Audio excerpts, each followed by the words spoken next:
మనలో కొంతమందికి జిడ్డు చర్మం ఓ పెద్ద సమస్యగా మారుతుంది. ముఖం కడుక్కున్న కాసేపటికే చర్మం జిడ్డుగా మారిపోతుంటుంది. స్నానం చేసిన కొద్దిసేపటికే చర్మం అంతా నూనె కారుతున్నట్లుగా మారిపోతుంటుంది. జిడ్డు చర్మం మూలంగా మేకప్ వేసుకోవడానికే భయపడిపోతుంటారు. దీనికి తోడు మొటిమలు, వాటి తాలూకు మచ్చల బెడద కూడా పెరుగుతుంటుంది. అయితే ఇలాంటప్పుడు చర్మ సంరక్షణ విషయంలో కొన్ని ప్రత్యేక జాగ్రత్తలు తీసుకుంటే జిడ్డు చర్మం బాధల నుంచి బయటపడొచ్చునని చెబుతారు డాక్టర్లు. జిడ్డు చర్మంతో బాధపడుతున్నప్పుడు చర్మ సంరక్షణ విషయంలో తీసుకోవాల్సిన జాగ్రత్తల గురించి ఇప్పుడు తెలుసుకుందాం. ఆయిలీ స్కిన్ అంటే ఆయిల్ ఎందుకు రావాలి అంటే ఈ ఆయిల్ జనరేటింగ్ గ్రంథులు ఉంటాయి, సెబేషియస్ గ్లాండ్స్ అంటాం. ఇది తల నుంచి అరికాళ్ళ వరకు ఉంటాయి.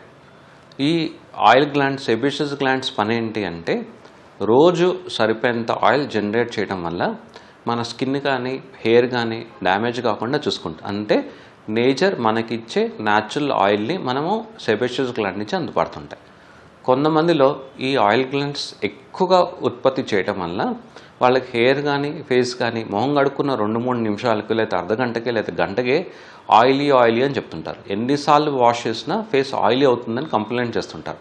సో ఈ ఆయిలీ స్కిన్ వాళ్ళు ఎటువంటి ప్రోడక్ట్స్ వాడాలి అంటే సల్సిలిక్ యాసిడ్ ఉన్న ఫేస్ వాష్ రోజుకి 2 సార్లు కంటే ఎక్కువగా వాడకూడదు.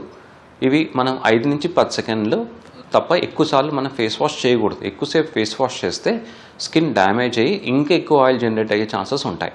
సో ఆయిలీ స్కిన్ వాళ్ళు సల్సిలిక్ యాసిడ్ డాక్టర్ని కన్సల్ట్ అయ్యి వాళ్ళకి మ్యాచ్ అవుతే 1% కానీ 2% కానీ అంతకంటే ఎక్కువ వాడకూడదు. డాక్టర్ని కన్సల్ట్ అయ్యి డాక్టర్ ఓకే అంటేనే మనం స్టార్ట్ చేసుకోవచ్చు. ఈ salicylic acid face wash oil తీసేయడం వల్ల మనకి స్కిన్ డ్రై అయ్యే ఛాన్సెస్ ఉంటుంది. నెక్స్ట్ ఏ సన్ స్క్రీన్స్ వాడాలంటారు, అసలు మాయిశ్చరైజర్స్ వాడాలంటారు. మాయిశ్చరైజర్స్లో కూడా thin moisturisers, oil regulating controlling moisturisers ఉంటాయి. థిక్ మాయిశ్చరైజర్ క్రీమ్స్ వాడకూడదు. థిక్ మాయిశ్చరైజర్ క్రీమ్ వాడితే ఆయిల్ జనరేటర్లో సింపుల్ లాజిక్, ఆయిల్ స్కిన్ ఇంకా ఆయిల్ అయినట్టే. Oil generating, oil controlling moisturisers లేదా థిన్ సెరామైడ్స్ మాయిశ్చరైజర్స్ ఉంటాయి. ఒకవేళ ఫేస్ వాష్ తర్వాత మీకు ఏమైనా డ్రై అనిపిస్తే ఈ మాయిశ్చరైజర్స్ వాడుకోవడం వల్ల మనకి ఆ డ్రైనెస్ కొంచెం కాంపెన్సేట్ అవుతుంది. సన్ స్క్రీన్స్ ఏం వాడాలంటారు. సన్ స్క్రీన్స్లో జెల్ బేస్డ్ సన్ స్క్రీన్స్ ఈ ఆయిలీ స్కిన్ వాళ్ళకి బాగా మ్యాచ్ అవుతుంది. SPF, లో SPF ఉండి జెల్ బేస్డ్ సన్ స్క్రీన్స్ వాడగలిగితే వాళ్ళు ఎక్కువసేపు దాన్ని వాడాలని ఇష్టపడతారు. హై SPF ఉండి తర్వాత క్రీమ్ బేస్డ్ సన్ స్క్రీన్స్ వాడితే అవి వాళ్ళు వాడటాన్ని కూడా ఇష్టపడరు. కొన్ని రోజుల తర్వాత కొన్ని పక్కన పడేస్తుంటారు, ఎందుకంటే ఆయిలీ స్కిన్ ఇంకా ఆయిల్ అవుతూ ఉంటుంది.